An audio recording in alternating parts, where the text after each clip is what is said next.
Olá Brasil, a paz do Senhor Jesus, que Deus nos abençoe a todos abundantemente. Deus abençoe esta nação, Deus abençoe a humanidade. Chegou o momento de oração, vamos orar, né? Vamos falar com Deus. Estaremos orando hoje pelos dizimistas, tá? Pelos patrocinadores da obra.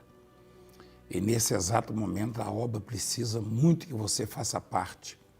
Se torne um dizimista fiel, sustentando a obra de Deus, investindo nela. Vamos falar com Deus. Nosso Deus e nosso Pai, nós entramos em oração na Tua presença santa, em o nome do Teu Filho amado, nosso Senhor e Salvador Jesus Cristo. Invocamos aquele que nos ouve, aquele que fez todas as coisas, que criou tudo que existe no mundo e pertence a Ti, Pai. Oramos pelos filhos que sofrem, que são maltratados, que estão enfermos, aflitos, com dores, vivendo à base de remédios, medicamentos, sem recursos para comprá-los. Pessoas com portas fechadas, pais de família, homens e mulheres precisando de ajuda, de socorro do Senhor. Socorre essas pessoas, socorre essas vidas.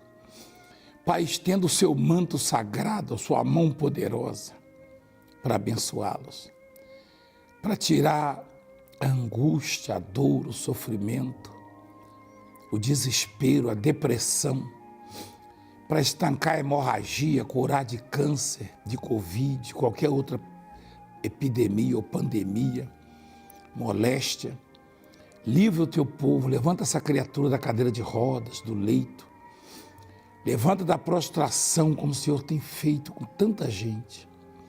Abra portas, abençoe empresários, comerciantes, donas de casa, pais de família, operários, aposentados.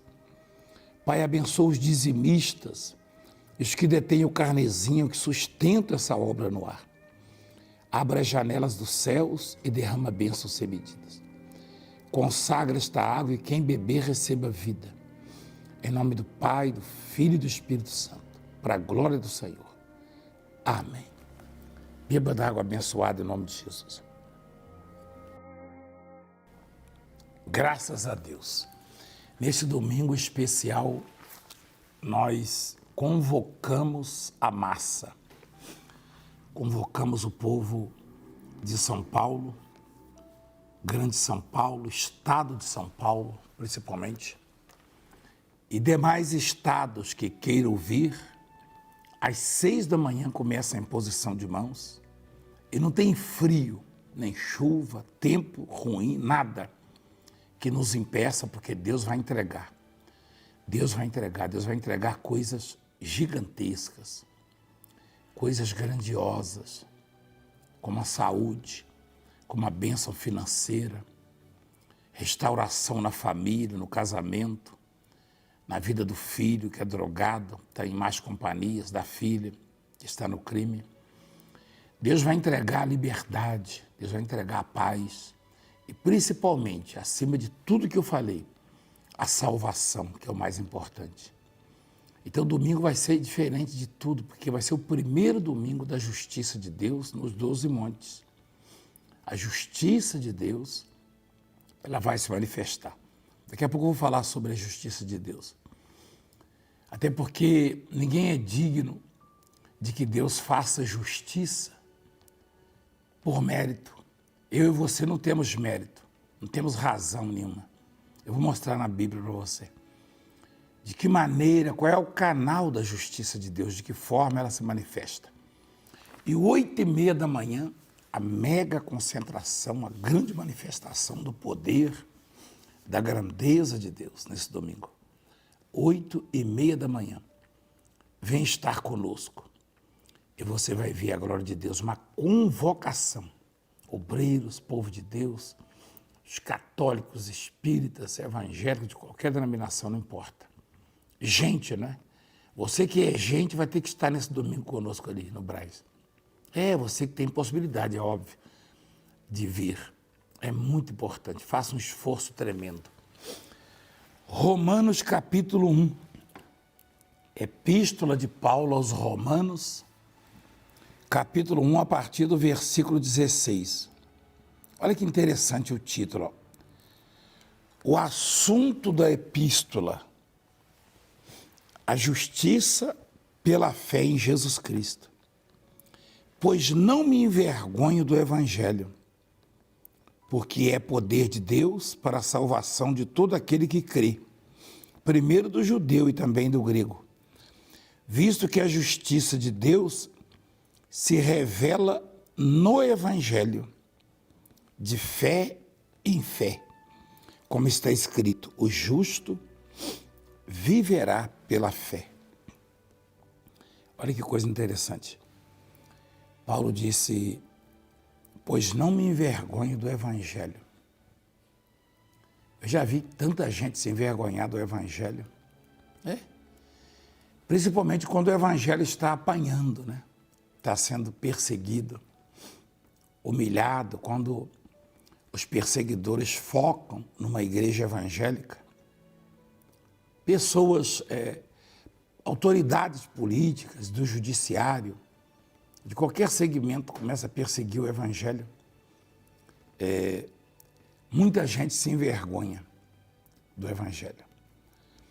Paulo estava num momento difícil da vida dele, de muita perseguição, de muita aflição, de muita angústia, mas ele afirma categoricamente, ó, pois não me envergonho do Evangelho. Aí ele mostra a razão, porque é o poder de Deus para a salvação de todo aquele que crê, primeiro do judeu e também do grego, visto que a justiça de Deus se revela no Evangelho, de fé em fé, como está escrito, o justo viverá pela fé. Quer dizer, o Evangelho, na verdade, ele é o poder de Deus para a salvação daquele que crê.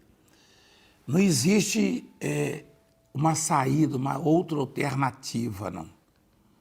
Não tem um outro caminho, não tem uma outra maneira. Nenhum ser humano, nenhum homem, nenhuma mulher, nenhum ser humano pode ser salvo pela religião. Não. Por uma seita, uma filosofia de vida, uma maneira, alguma simpatia, algum jeito que o homem tenha descoberto para salvar, não tem outro jeito, não tem outra maneira. O Evangelho é o único canal. Isso não tem nada a ver com igreja evangélica, com igreja católica, com igreja espírita, não. O Evangelho, ou seja, a palavra de Deus, é o único meio de salvação, a única maneira do homem se salvar, do homem se garantir no reino de Deus, na eternidade. E também de se conseguir perdão pelos pecados e consequentemente, os milagres, os benefícios que eu e você recebemos e temos visto na vida de tanta gente. Não tem outra maneira. Isso aí não é porque eu sou um pastor, um pregador, não. Se eu não fosse pastor, se eu fosse ateu, o caminho seria esse aqui. Se eu fosse ateu, tá? O caminho seria esse aqui, o Evangelho. Não tem nada a ver comigo isso, não tem nada a ver com este ou aquele homem, com este ou aquele profeta, aquele pregador. O Evangelho, foi Deus que estabeleceu, é o único meio de salvação, de livramento, de se justificar o homem. Porque o homem erra demais, peca demais, comete muitos delitos. E a justiça de Deus, ela é totalmente diferente da justiça dos homens. Ah, não foi Deus que estabeleceu a justiça dos homens? Sim, foi, claro. Foi Deus. Só que a justiça dos homens julga o mérito, ou pelo menos deveria julgar o mérito. Nem sempre o faz por causa de homens corruptos que fazem parte da justiça, né? Não generalizando, é óbvio, mas como em todo segmento, na igreja tem corrupto, no judiciário também tem corrupto, na política também tem corrupto. Em qualquer segmento tem corrupto. Tem na igreja, tem no judiciário, tem na política. Ninguém vai apontar o dedo, é esse ou aquele, até porque aqui é juiz. É só você ver os frutos, as atitudes. É só você ver quando um sujeito, uma grande autoridade, ele condena alguém por nada ou quase nada e absolve alguém que é nocivo à sociedade, que é réu, confesso, e que é criminoso, confesso. Aí você vê que há corrupção nisso aí. É ou não há? Ou eu devo me calar e me esconder num casulo? Então, todo segmento tem. Todo. Agora, na justiça de Deus não tem. Não existe corrupção, até porque Deus não precisa de nada. E é o único justo. E Deus não julga pelo mérito. Se Deus julgasse pelo mérito, eu, você e todos nós seríamos condenados. Seríamos condenados. Condenados ao inferno. Estaremos fadados ao fracasso. Não conseguiríamos curas, nem bênçãos financeiras, nem familiares, nem espirituais. Então, como é que Deus faz o julgamento, apóstolo? Como é que a justiça de Deus se manifesta? Eu acabei de ler para você. Visto que a justiça de Deus se revela ou se manifesta no Evangelho, só no Evangelho, de fé em fé, como está escrito, o justo viverá pela fé. Deus não manifesta a justiça dele de acordo com a posição social do réu. Não. Você acha que eu estou pegando pesado, né? Mas, infelizmente, principalmente aqui no Brasil, dependendo da posição social, o réu tem um tratamento. Se ele for pobre, extremamente pobre, o tratamento é terrível. Terrível. Terrível. Mas dependendo da fama, do poder aquisitivo, até cadeia especial tem. Com televisão, com pãozinho quentinho, e o pobrezinho se arrebentando no chão. Ah, mas cometeu crime e o rico também não cometeu? E o culto e o famoso também não cometeu? Não deveria comer a mesma coisa? Dormir no mesmo lugar? Ter a mesma cadeia? Então, você já vê por aí. Ah, mas tem uma formação. E o crime? Quer dizer que se eu tiver formação, eu posso cometer crimes hediondos? Então, com Deus não tem isso. Não. Com Deus não tem isso. O tratamento de Deus para o culto, para o analfabeto, para o negro, para o branco, para o pobre, para o rico, para o grande, para o pequeno, é a mesma coisa. É pela fé. Olha só. A justiça de Deus, ela se revela no Evangelho. Ou seja, se manifesta no Evangelho. Não se manifesta em qualquer outro tipo de atitude, de coisa, não. De seita, de religião, é no Evangelho. De fé em fé. De fé em fé. Ou seja, Deus é tão justo, tão perfeito, que ele estabeleceu o mesmo caminho para o rico, para o pobre, para o culto, para o analfabeto, para o branco, para o negro, para o índio, para o cigano, para o nacional ou estrangeiro, que é a fé. Aí eu pergunto você, o pobrezinho lá da comunidade, da favela, ele não tem dinheiro para contratar um bom advogado, um advogado influente, para defender nos seus erros, nos seus delitos. Mas o rico dos jardins tem, dos condomínios fechados. Não é verdade?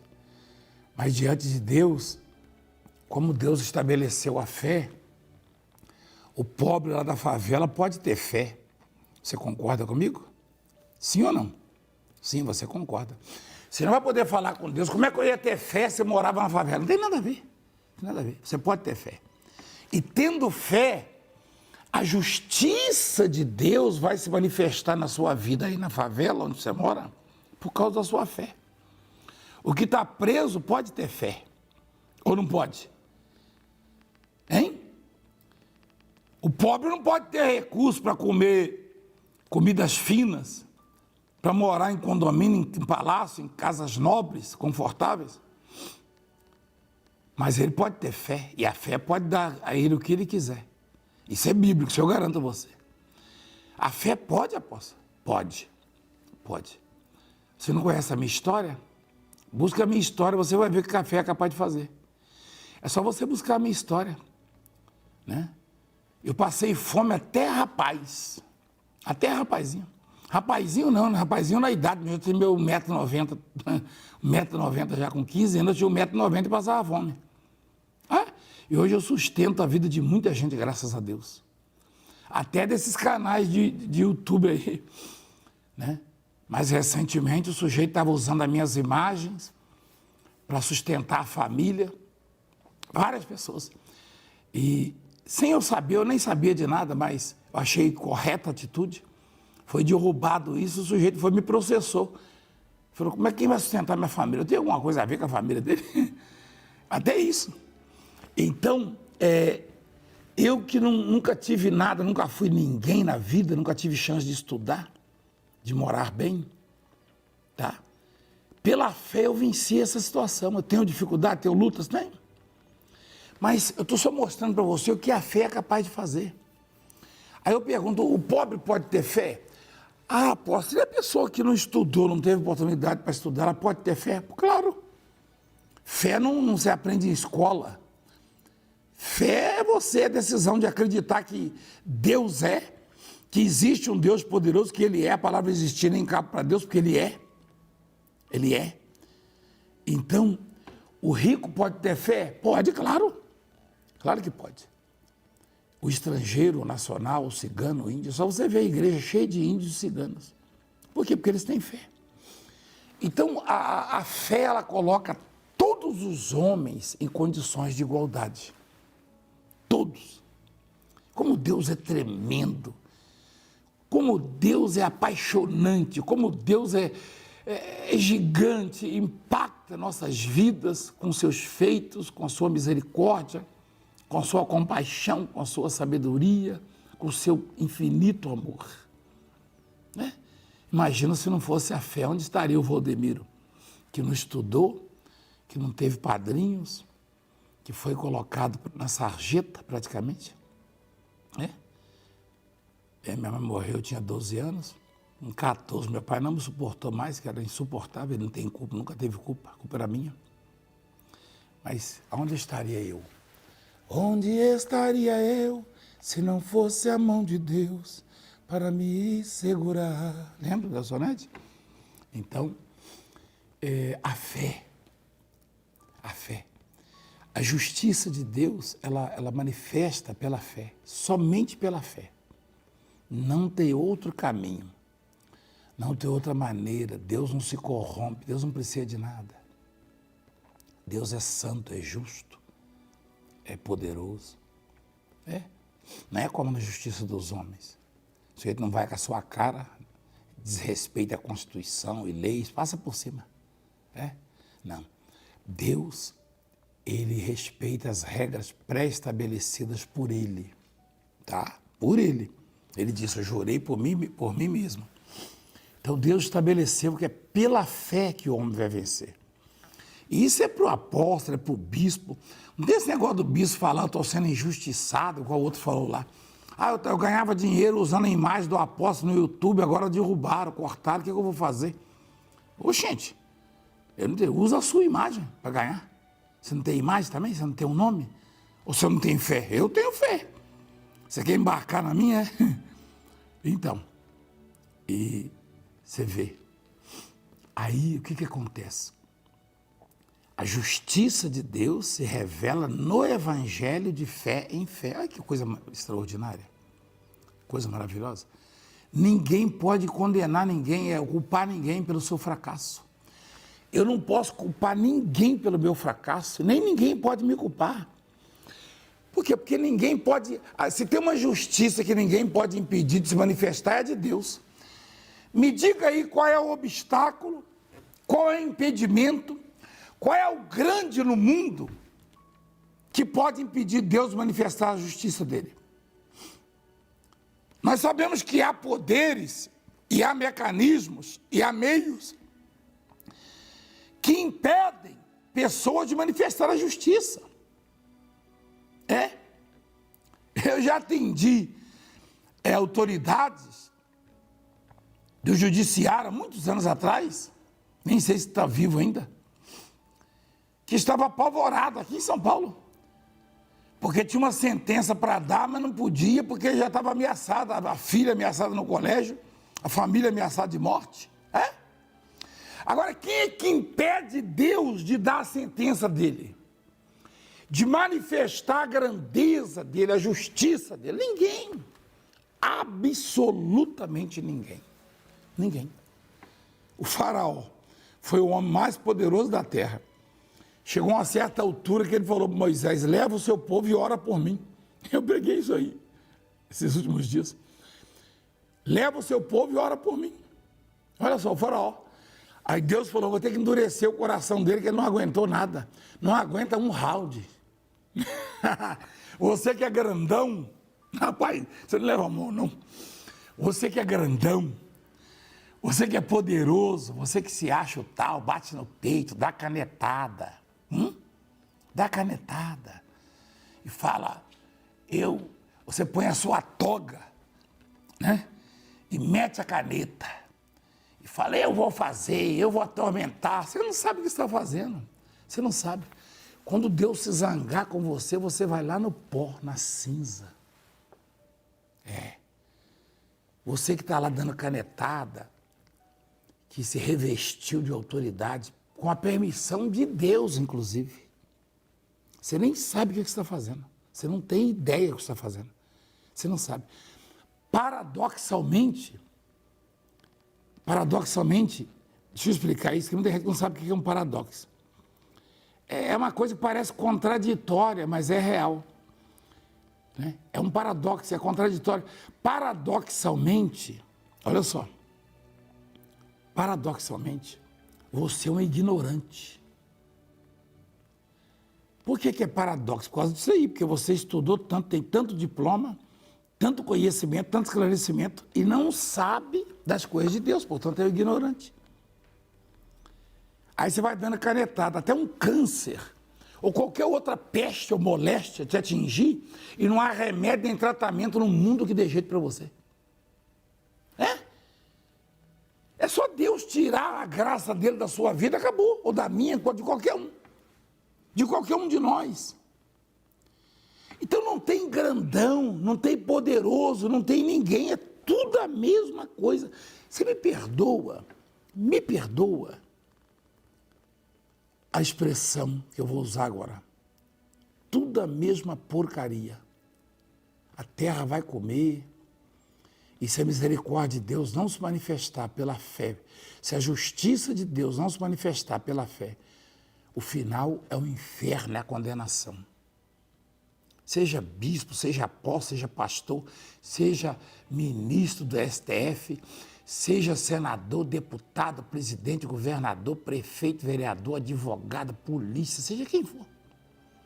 Empresário, mais rico do mundo, menos rico, isso não vale nada. Quero ver você pegar $1 trilhão que você tem de dólares e comprar um passaporte para o reino de Deus. Se o Deus que tem o reino é dono de todo o ouro e toda prata. Todo o ouro e toda a prata. A vaga que é de graça não, porque só quem a gente colhe o que planta. Você consegue com o seu trilhão é o inferno. Seu caixão não leva nada. Isso é besteira. É besteira. Você pode não gostar muito da maneira como eu ensino, mas é isso. Eu não sou nada, você não é nada, ninguém é nada. Ninguém. E a justiça de Deus, ela se manifesta de fé em fé por meio do Evangelho. Olha que coisa tremenda. É vontade de chorar, sabia? É isso que eu tenho vontade de fazer agora. Sabe o que eu tenho vontade de fazer agora? Chorar. Tanta injustiça que eu vejo e que a gente passa nesse mundo. E homens que se acham poderosos e humilhando a obra de Deus, nos humilhando. Olha só. Por isso Paulo disse, eu não me envergonho do Evangelho, também não. Eu também não me envergonho, não. Graças a Deus, que Deus tem operado E eu que não sou nada, por exemplo, chegamos lá na África, em Angola, fiquei muito constrangido, envergonhado, com tanto carinho dispensado e respeito das autoridades lá, os batedores indo à frente. Quem sou eu?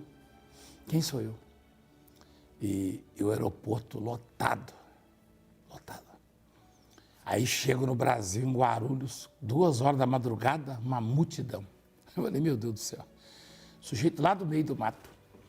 É a justiça de Deus manifestando pela fé. Deus falando, você não é nada, mas eu te exalto. É assim que Deus faz. Então não tem diferença. Se você manifestar sua fé, se você crê no Deus poderoso, não tem diferença. Pode ser pequeno, viver no anonimato, pode morar na comunidade ou na favela. Deus vai te exaltar, Deus vai dar o que você projeta, o que você precisa, Deus vai mudar a sua história. Continuando. Deixa eu repetir o versículo 17, que é tremendo, né? Visto que a justiça de Deus se revela no Evangelho, de fé em fé, como está escrito, o justo verá pela fé. Aí diz assim, a idolatria e desaprovação dos homens. Versículo 18. A ira de Deus se revela do céu contra toda impiedade e perversão dos homens, que detém a verdade pela injustiça. Porquanto o que de Deus se pode conhecer é manifesto entre eles, porque Deus lhes manifestou. Porque os atributos invisíveis de Deus, assim o seu eterno poder, como também a sua própria divindade, claramente se reconhecem desde o princípio do mundo, sendo percebido por meio das coisas que foram criadas. Tais homens são, por isso, indesculpáveis. Que coisa. Deus não vai justificar o incrédulo, não. Você pode dizer, eu não creio em Deus por causa disso, porque é criancinha, porque ele tinha... Você não crê em Deus. Então, foi seu avô que fez tudo isso que a gente vê? Foi o seu bisavô, seu tataravô? Após só acordou mal-humorado? Eu não. Pelo contrário. Eu tenho que ensinar a verdade. Se você não acredita em Deus, que foi Deus que fez tudo que você vê. Se você não acredita que foi Deus que estabeleceu que a terra seja irrigada ou regada no mundo inteiro e que essas águas corram para o mar e evaporem depois essas mesmas águas lá do céu. Primeiro que você não consegue manter uma gota d'água no ar e ela fica sustentada no céu, nas nuvens. E depois cai quando Deus quer, para irrigar a terra. Se você não acredita nisso, e faz as árvores frutificarem, e faz você respirar, faz o sistema do homem, a complexidade do corpo humano funcionar em harmonia. Qualquer problema, qualquer célula danificada sua, você começa a tremer. Um dedo seu começa a falhar, um braço seu começa a falhar, uma perna começa a puxar, hein? Qualquer coisa. E você está aí funcionando perfeitamente, ou está aí lúcido, e vai dizer que não acredita que existe um Deus, que há um Deus? Foi o seu tataravô que fez tudo isso? Não, claro que não. Claro que não. Deus é. E olha o que a Bíblia diz. Que coisa. Olha o que a Bíblia diz. Olha só. A ira de Deus se revela do céu contra toda impiedade e perversão dos homens que se detêm. Isso aqui não é Velho Testamento, não é na graça, hein? A verdade pela injustiça. Por conta que o que de Deus se pode conhecer é manifesto entre eles, porque Deus lhes manifestou. Porque os atributos invisíveis de Deus, olha só, você nunca viu Deus. Assim o seu eterno poder, como também a sua própria divindade, claramente se reconhecem desde o princípio do mundo, sendo percebido. Como é que se percebe o poder de Deus, que é um Deus? Por meio das coisas que foram criadas. Tais homens são, por isso, indesculpáveis. O homem, quando inventa alguma coisa aí, com a permissão de Deus, é prêmio Nobel da Paz, é prêmio Nobel da Ciência, é prêmio Nobel da Medicina, é tapete, é moção, é diploma, é viagem não sei o quê. E Deus fez tanta coisa e o homem não reconhece. Se as coisas passaram a existir por elas mesmas, por que não aparece então a cura para essas enfermidades, para essas doenças? O homem tem que debruçar lá em cima no laboratório, numa mesa, e fica lá quebrando a cabeça, fazendo experimentos. Não é verdade? Deus fez tudo isso. E as pessoas não acreditam, não atribuem a Ele, não dão a Ele o devido valor e importância. Cadê o prêmio Nobel para Deus, que criou tanta coisa? Você já deu? Que é a sua fé, sua confiança nele, sua credibilidade nele. Nada. Você vai pagar um preço por isso, porque está escrito aqui, ó. A ira de Deus, ela se revela do céu aos impiedosos. Aos ímpios. É isso. Por hoje é só. Domingo nós vamos falar a respeito disso, tá bom? E vamos buscar a justiça de Deus. Deus abençoe e fique em paz.